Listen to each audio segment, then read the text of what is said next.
नियति एक मॉडर्न परिवार में पली बड़ी लड़की थी। उसकी शादी अभिमन्यु के साथ हुई। अभिमन्यु का परिवार भी शहर में ही रहता था, लेकिन अभिमन्यु के परिवार वाले काफी पुराने ख्यालों के लोग थे।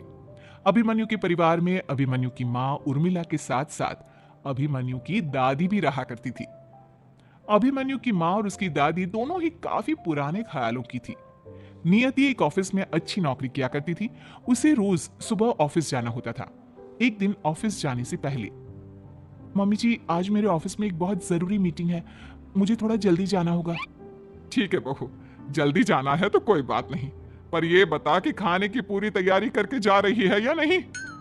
हाँ मम्मी जी, सब्जी काट कर रख दी है, आटा भी लगा दिया है, बाकी दाल आप प्लीज बना लीजिएगा ना। बस इसीलिए मॉडर्न लड़की से शादी नहीं कराना चाहती थी मैं अपने अभिमन्यु की। आजकल की लड़कियां ना अपनी सास पर आर्डर चलाती है। अरे तुम्हें ऑफिस जाना है तो जाओ, लेकिन घर का काम तो करना ही पड़ेगा ना। आप सही कहती हैं माँ जी, मुझे देखिए इतने साल हो गए, मैं भी तो आपकी बहू हूँ।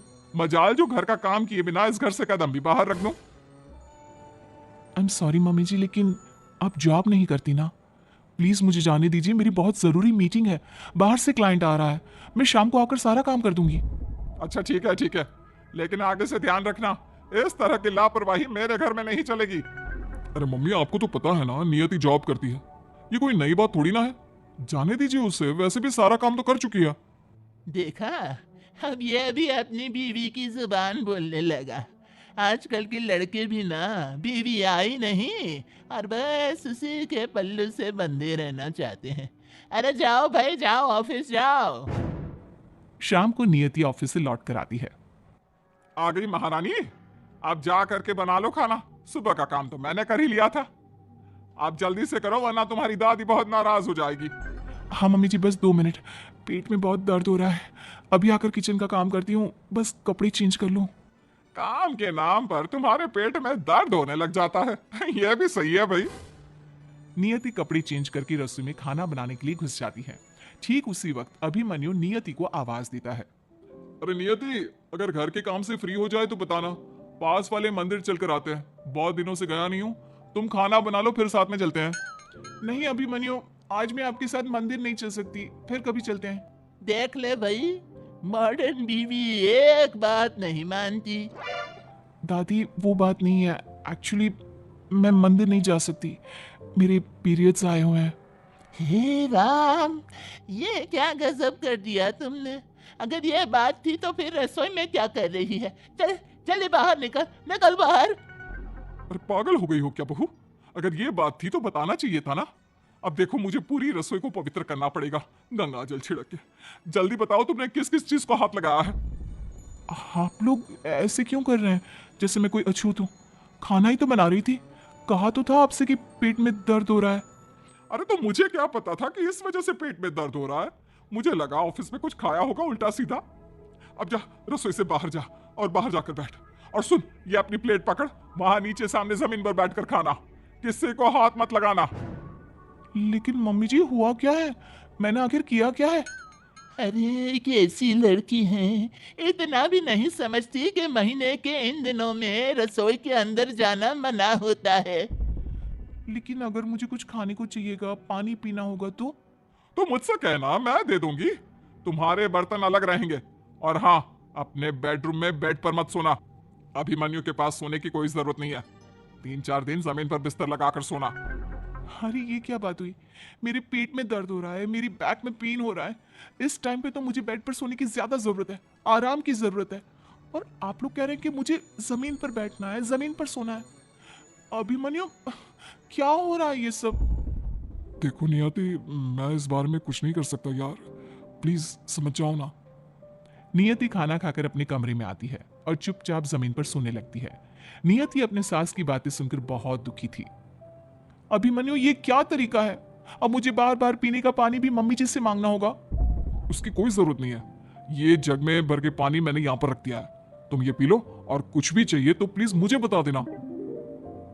ठीक है, ऐसा लग रहा है जैसे मैं कोई अछूत हूं जो घर की किसी चीज को टच भी नहीं कर सकती।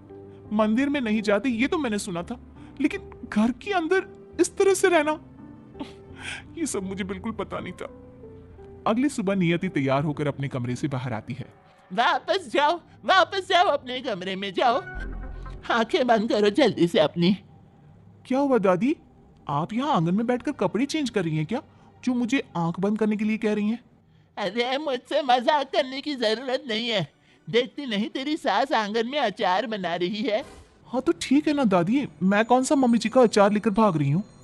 अरे मोटी बुद्धि भाग नहीं रही है, तो अभी महीने के उन दिनों में है। ऐसे दिनों में अगर तेरी नजर भी अचार पर पड़ गई ना, सारा खराब हो जाएगा। अरे लेकिन मेरे पीरियड्स में होने से आपके हाथ का बना हुआ अचार खराब हो जाएगा, ये क्या लॉजिक हुआ? ऐसा कब से होने लग गया? दादी जैसा कह रही है वैसा करो, या तो चुपचाप अपने कमरे में जाओ या फिर सीधे ऑफिस निकलो। लेकिन मुझे ब्रेकफास्ट करना है, कुछ खाना है, और मैं अपने हाथ से कुछ ले भी तो नहीं सकती जब तक आप नहीं देंगी। मैं कुछ खा नहीं लूंगी तब तक ऑफिस कैसे जाऊंगी? हे भगवान, कैसी बहू गले पड़ी है। अच्छा ठीक है, बाहर गैलरी में जाकर बैठो, वहीं मैं प्लेट पे खाना लगा कर देती हूँ। अपने ही घर में अछूतों जैसा बिहेवियर, समझ में नहीं आ रहा क्या चल रहा है। अपने ससुराल वालों की ये सारी बातें सुनकर नियति को बहुत अजीब लग रहा था। उसे समझ में नहीं आ रहा था कि आखिर ये सब हो क्या रहा है, और इसीलिए अगले दिन शाम के वक्त परेशान होकर नियति अपनी सास के पास गई और उनसे पूछने लगी, मम्मी जी मुझे ना ये सारी बातें समझ में नहीं आती। अगर कोई औरत महीने के उन दिनों में होती है तो उसे रसोई में जाने से, किसी भी चीज को हाथ लगाने से मना क्यों करते हैं? और दादी को देखिए ना, वो तो सीधे चिल्लाना ही शुरू कर देती हैं। देख बेटा, तुझे तो इस बात पर खुश होना चाहिए, और वैसे ना ये बात गलत भी नहीं है। वो क्या है ना, पुराने जमाने में कुछ नियम औरतों की सहूलियत के लिए बनाए गए थे। इन 3-4 दिनों में औरतों को बड़ी परेशानी होती है, और इसीलिए उन्हें रसोई के काम से दूर रखा जाता है, ताकि उन्हें रसोई में काम न करना पड़े। सीधी सी तो बात है। अरे वाह मम्मी जी, ये तो बहुत अच्छी बात है। इसका मतलब मैं गलत समझ रही थी। मतलब मेरी हेल्थ यानी कि औरतों की हेल्थ के पर्पस से ही नियम बनाया गया है।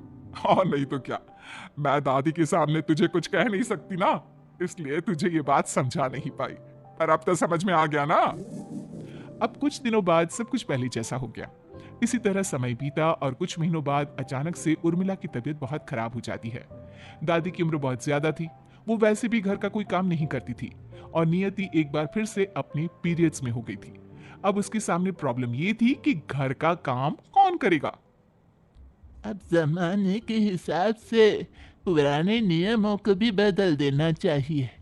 कोई बात नहीं नियति बेटा, तू जा रसोई में काम कर ले। लेकिन दादी, ऐसे टाइम में मेरे पेट में बहुत दर्द होता है, मुझसे खड़े होकर खाना बनाना और बाकी के सारे काम करना पॉसिबल नहीं हो पाता। और आप ही तो कहती थी ना, ऐसे वक्त में रसोई के अंदर भी नहीं जाना चाहिए। तो अब क्या करे, तेरी सास की तबीयत इतनी खराब है, तू खाना नहीं बनाएगी तो कौन करेगा काम? दादी, हम बाहर से खाना मंगवा सकते हैं या किसी कुक को बुला सकते हैं। और देखिए ना, ऑफिस का काम करना और फिर पीरियड्स के टाइम में घर का सारा काम करना मेरे लिए पॉसिबल नहीं है दादी, बहुत थक जाती हूँ मैं। हाँ दादी, नियति ठीक कह रही है। पहले तो जब माँ सारा काम कर लेती थी तो नियति को किसी भी चीज को टच तक नहीं करने देती थी, और अब अगर मम्मी की तबीयत खराब है तो हम नियति की हेल्थ को भी तो इग्नोर नहीं कर सकते ना। मुझे ज्यादा ज्ञान देने की जरूरत नहीं है बेटा, जैसा मैं कहती हूँ वैसा कर। बाद में हम गंगा जल छिड़क कर रसोई को पवित्र कर देंगे। अभी खाना बनना बहुत जरूरी है। कितनी कमाल की बात है ना, हम अपने हिसाब से कैसे पल में नियमों को बदल देते हैं। पहले हम पीरियड्स के टाइम में औरतों को किचन में नहीं जाने देते और उन्हें ऐसा फील करवाते हैं जैसे वो अपने ही घर में अछूत है, और उस वक्त ये कहा जाता है कि ऐसे नियम तो औरतों की हेल्थ को ध्यान में रखते हुए बनाए गए हैं। लेकिन हम ये भी नहीं देखते कि आजकल की औरतें ऑफिस का भी काम करती हैं, घर से बाहर भी जाती हैं, और महीने के उन दिनों में भी हर वो काम करती है जो नॉर्मल डे को या डेली लाइफ में करती है। यानी कि जमाना चाहे पुराना हो या नया, कुछ ना कुछ अलग नियम बनाकर हम औरतों को कभी मेंटली और कभी फिजिकली परेशान करते ही रहते हैं, और ऊपर से कहते हैं कि सारे नियम और कायदे औरतों के हित के लिए ही बनाए गए हैं। कमाल है। चलो, आप इतना बोल रही हैं तो चली ही जाती हूं मैं रसोई में। नियति रसोई में जाती है और अचानक वहां से बाहर झांकती हुई बोलती है, अरे दादी, मैं बताना भूल गई, गंगा जल खत्म हो गया है।